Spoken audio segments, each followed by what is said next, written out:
Des sciences humaines et sociales aux sciences de la vie ou de l'environnement, les chercheurs de l'Université de Lausanne font chaque jour progresser la connaissance. Des avancées qui sont possibles grâce à la présence de l'UNIL sur la scène scientifique internationale. Bonjour.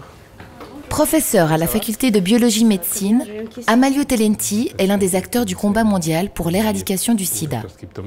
On a autour de 30 millions de personnes infectées et les risques de pandémies qui persistent. Avec des partenaires en Australie, en Afrique et aux États-Unis, ils tentent de comprendre pourquoi certains individus ne tombent pas malades malgré un taux élevé de virus dans le sang. On a des exemples précis des gènes différents qui rendent la personne résistante, par exemple. Ces découvertes sont le résultat du travail d'une équipe de chercheurs venus des 4 coins du monde. Je suis assistant doctorant en biologie, je viens du Mali. Je suis postdoctorante en virologie et je viens de France. I'm a bioinformatician and I'm from Canada. Quand je pense à la Suisse au niveau scientifique, qui est un pays de 7-8 millions de personnes, a une présence internationale impressionnante dans les comités, dans les projets, dans les meilleures publications. Et l'Université de Lausanne fait partie de ce groupe d'universités qui sont reconnues, visibles sur la scène internationale. En 2011, une série de révolutions a bouleversé les pays arabes. Professeur à l'UNIL, Mounia Benani Shraibi s'intéresse à la situation du Maroc. Au Maroc, il n'y a pas eu de révolution, en tout cas pas encore, mais il y a des mouvements sociaux très importants. Et c'est sur ce pays que je travaille en particulier. Pendant près d'1 an, j'ai été sur le terrain pour observer ces mouvements sociaux, ces protestations. Cette chercheuse a photographié les manifestations, enregistré des témoignages et suivi les mouvements sur les réseaux sociaux. Ces documents sont aujourd'hui analysés dans le cadre d'un nouveau cours en sociologie comparée des révolutions. Récemment, un centre international arabe a souhaité que l'UNIL, qui est considéré comme un pôle de compétences sur les mouvements sociaux, soit un pôle de référence pour travailler justement sur ce qui se passe actuellement dans les sociétés arabes.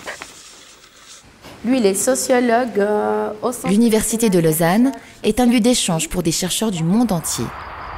Manuela Fernandez a étudié à l'Université de Buenos Aires. Grâce à une bourse de la Confédération, elle a rejoint l'UNIL et obtenu un master en géographie. Après avoir fini mon master, c'est l'Université de Lausanne qui m'a engagée pour que je fasse une recherche sur le Guatemala, plus précisément sur les questions liées aux dangers naturels, tels que les tremblements de terre et les glissements de terrain. En Suisse, les zones à risque sont connues et cartographiées, comme ce glissement de terrain dans le Lavaux.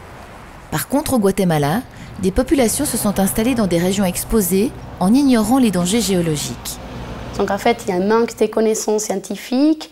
On n'a pas des cartes des dangers comme on a en Suisse qui nous permet de nous orienter. Sur place, je suis allée pour observer la situation. J'ai fait des entretiens aussi avec les populations, les habitants. Grâce à ces démarches, elle a proposé aux autorités du pays une carte des risques et des mesures pour venir en aide à ces populations. Dans le domaine de la police scientifique également, l'expertise des chercheurs de l'UNIL est reconnue à l'étranger. On a une position privilégiée comme plus gros centre mondial de recherche académique sur la police scientifique. À la demande d'agences américaines dont le FBI, des étudiants et des professeurs de l'UNIL ont rédigé un rapport sur l'état des connaissances mondiales en matière d'empreintes digitales. C'est une recherche qui a été faite en 2 mois. Ça a été la course pour tout le monde, de mettre sur pied une équipe. Alors, bon, l'enthousiasme de tant des assistants que des étudiants a beaucoup aidé. C'est aussi agréable de travailler d'un point de vue international, c'est-à-dire qu'on sait que le travail que l'on a fourni va servir. Et puis dans ce cas-là, on est capable de dire qu'il a déjà été appliqué et utilisé concrètement dans des affaires aux États-Unis, où ils se sont basés, défense ou accusation, justement sur ce rapport et sur ces bases scientifiques qu'on a pu amener. Au centre d'un réseau scientifique international, les chercheurs de l'UNIL jouent donc un rôle privilégié pour faire évoluer le savoir au-delà des frontières.